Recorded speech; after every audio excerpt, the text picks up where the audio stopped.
Good afternoon, Cross Timbers. Today is March 27th, 2014. This is Texan TV News from Tarleton State University campus in Stephenville, Texas, and I am Lura Rylant. In today's headlines, Night at the Opera House featuring an Old Arizona Lambda Chi Alpha dog show. Tarleton receives accolades for design writing from Case. Timber Ridge Church hosts annual mega hunt. Convicted man executed by Texan prison officials. Police step up patrol for the Boston Marathon. Suspected Islamic Malaysians have struck for the fourth time. Tarleton track and field now occupy the number 19th position in the nation. And now, today's top headline from Tarleton State University. Invite a friend or bring a date to the historic town of Thumber and enjoy a night at the Opera House featuring an Old Arizona on Saturday, April 26 at 6 p.m. Cisco the Kid, an outlaw, tries to avoid the sheriff chasing him while spending all his loot on a woman he loves. It is one of the movies that is instrumental in developing the image of the singing cowboy. Seating is limited, so order or to reserve your seats by contacting 254-968-1886. Children must be accompanied by an adult.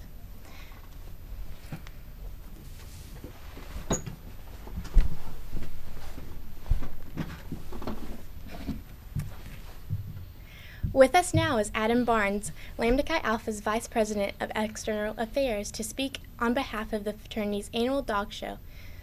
So, Adam, what did the dog show consist of? First off, thank you for having me here today. The dog show consists of 5 different events, 4 of them involving dogs. There's best costume, best trick, small dog race, and best in show. And then for a crowd favorite, we did a hot dog eating contest. Really? What charity do you donate to, or all these proceeds to? Our national philanthropy for Lambda Chi Alpha is Feeding America, which is a nonprofit organization based right here in the U.S. It feeds over 37 million Americans through soup kitchens and food shelters. So it's pretty cool.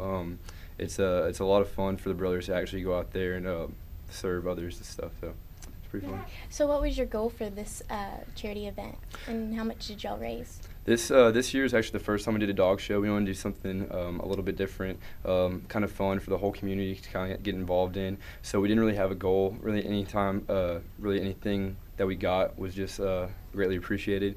But we actually raised 3,500 pounds of canned food goods, so that's going to go directly to Feeding America. So it was great. Wow, that's great. Well, thank you so much, Adam, and thank you for being here today with us. Thank you for having me. Of course.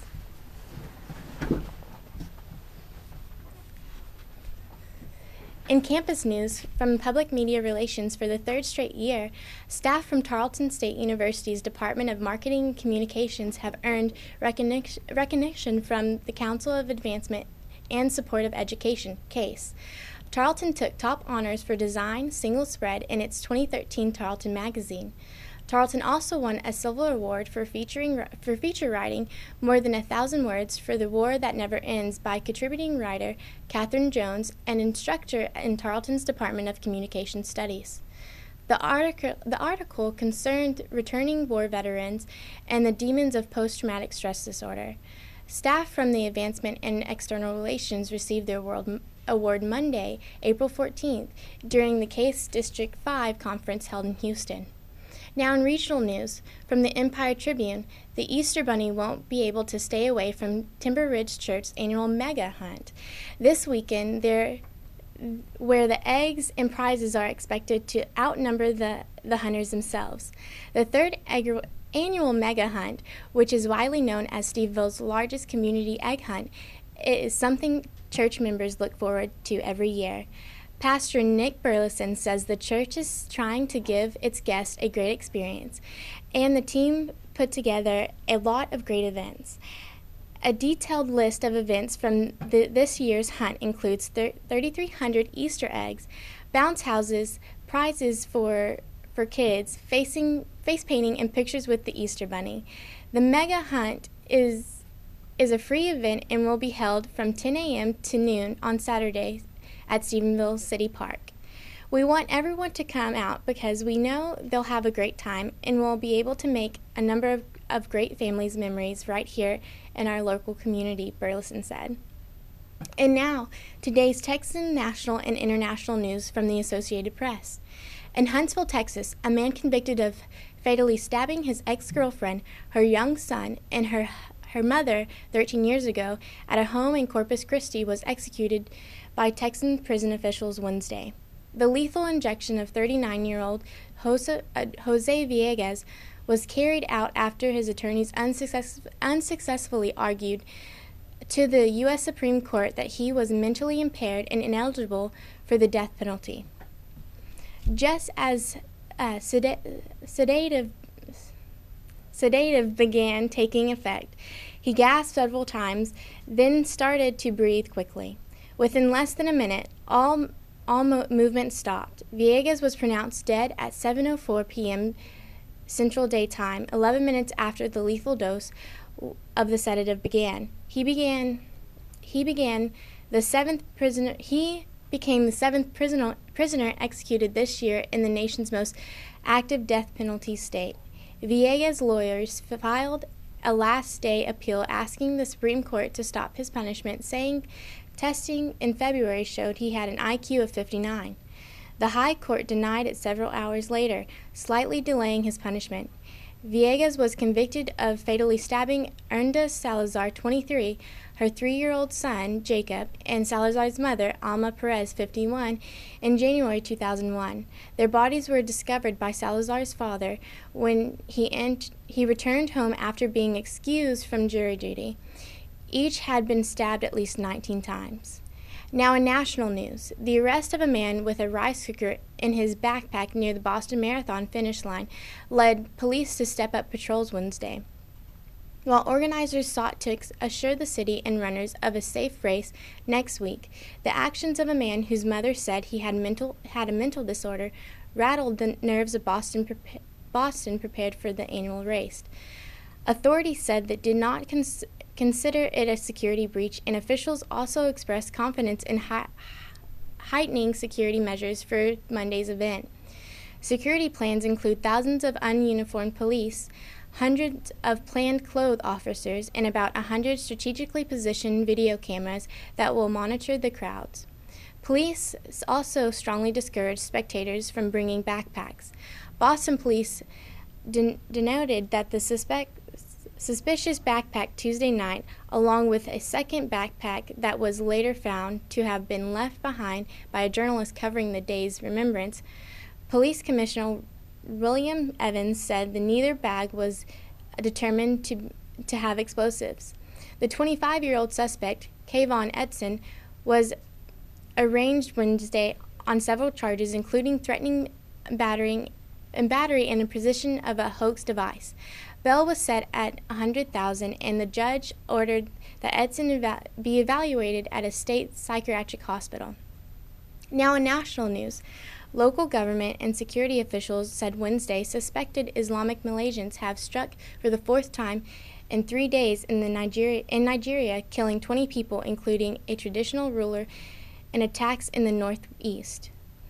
The unpredicted stirring of attacks, which started with a massive explosion in the capital that killed at least 75 people, has many questioning the ability of Nigeria's military to contain the 5-year-old Islamic uprising. It has killed more than 1,500 people this year alone, compared to an estimated 3,600 between 2010 and 2013. Wednesday morning, gunmen attacked the village of Wala in Gwanza district and killed 18 people, according to a local government official and the intelligence agents.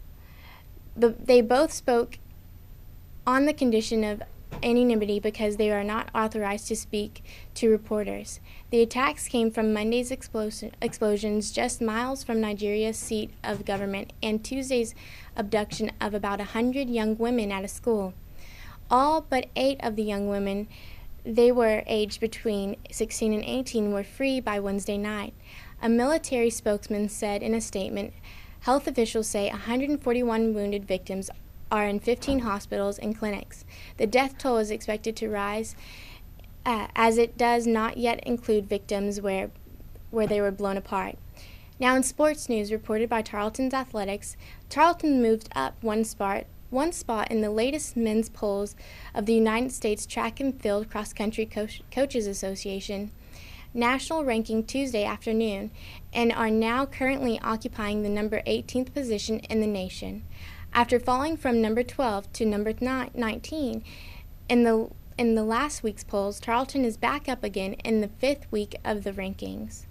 Tarleton's men have now been ranked in the top 25th in every poll of the season. Tarleton is one of the 4 Lone Star Conference schools in the men's top 25 polls, joining Texas A&M Kingsville and Angelo State, and Texas A&M Commerce. The LSC is ranking number 2 in the USTFCCA Conference Index with this week, and is one of 3 conferences in the nation with at least 4 teams in the top 25. In the regional rankings, the men moved down a spot from last week's number 6 position and are currently number 7 in the South Central region, while the women maintain their number 6 spot for the 2nd consecutive week. Tarleton will be in action this weekend as a handful of Texan and Texans will travel to California to compete in the Mount Sac Relays and the Long Beach Invitationals, as well as the Lion Invitationals in Commerce. This is the last regular season meet of the 2014 year. Today's weather forecast from the Weather Channel is a high of 64 degrees and a low of 55 degrees with a 20% chance of rain. As for the weekend forecast, you can expect mid-70s with a chance of rain on Saturday and Sunday. Today's broadcast produced by Shelby Hilton and Carly West. Don't forget to tell your friends about us and become a fan of Texan TV News on Facebook. I'm Lura Rylant, and tune in tomorrow for the latest news from the Tarleton State University campus in Stephenville, Texas.